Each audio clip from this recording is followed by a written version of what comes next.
We hope that you enjoyed the break and welcome back. And now, at long last, after sitting through our other segments, we've got Jennifer Johnson, the owner of Happy Belly Eatery and Juice Bar. Jennifer, welcome to Cityline. Thank you. Great to be here. Thanks for hanging out at the table and keeping us company when we were in the studio. Now, food can be so confusing.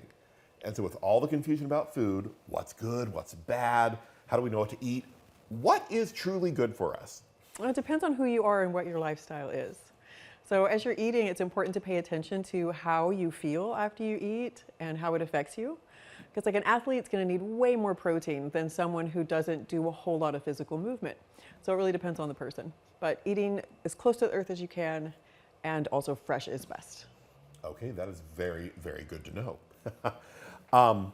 Now, we hear so much about gluten in the world right now. And what is it? What is this gluten thing? Why is it bad for some people but good for other ones? And then nobody should eat gluten, but some people should.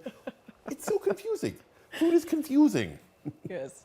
So gluten is a naturally occurring protein that's in wheat and also in rye and in barley. And gluten itself is not a bad thing.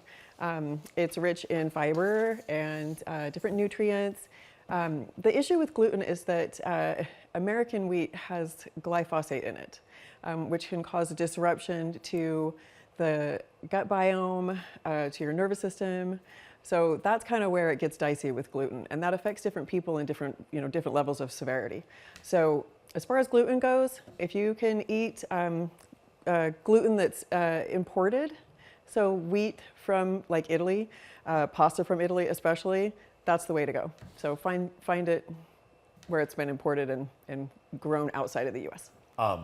That's fantastic to know that there are things, and especially imports are great with it. So yes. I can do other things other than bread.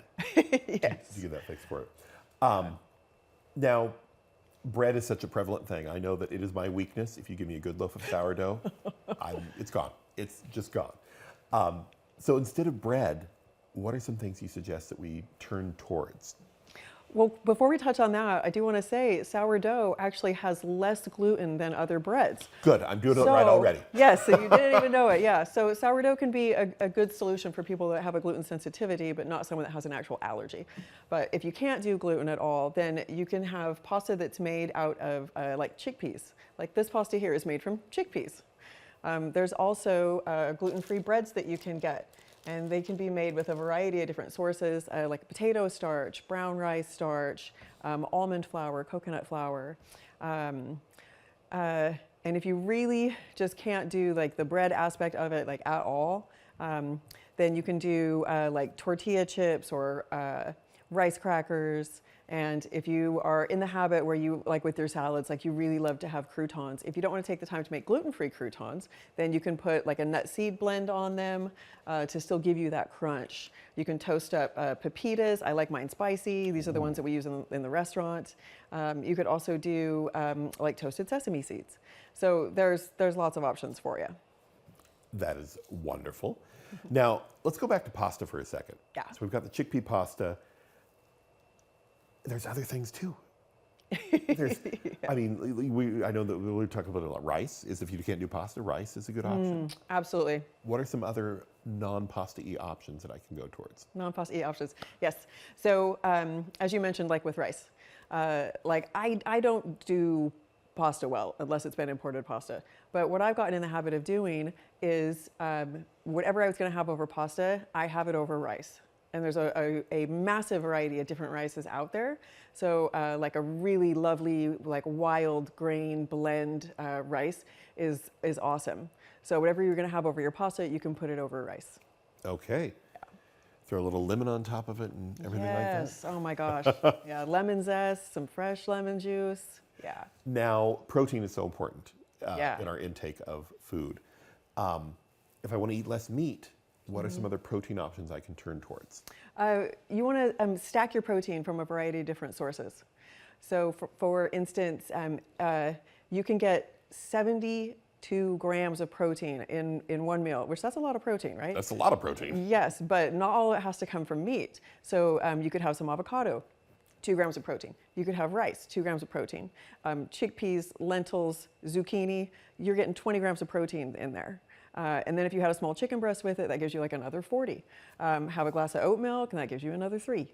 So stacking your nutrients and pulling the proteins from them that's the way to go. Yeah. And make sure you drink a lot of water. Now, we were just talking about nutrients and protein. What are some nutrients beyond protein? Nutrients beyond protein. Yes, so there's 6 essential nutrients. One of them is protein. The other is vitamins, minerals, fats, water for sure, and carbohydrates. So those are the 6 that you need to have a healthy body and brain function. That's fantastic.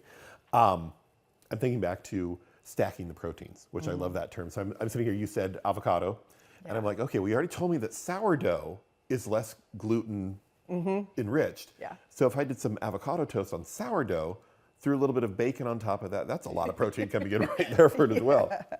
Yeah.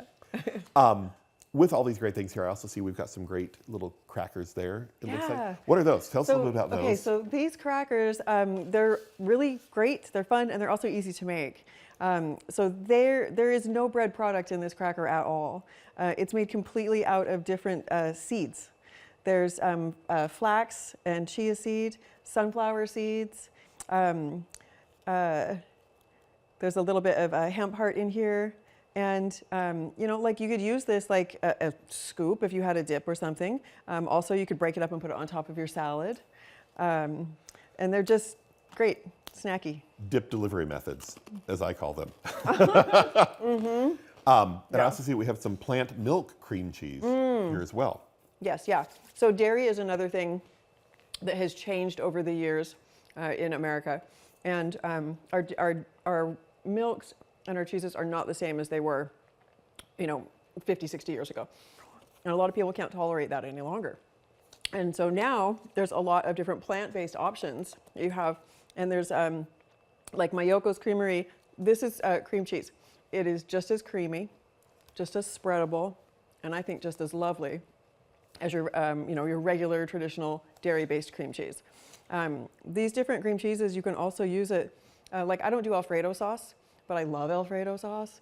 So I use this plant-based cream cheese and then I season it with like oregano and, you know, some garlic and different stuff, and I heat it in the pan, and then I use that as my Alfredo when I'm cooking. Now I'm starving. Now I've got to go eat. Now we have to end this segment so I can go eat.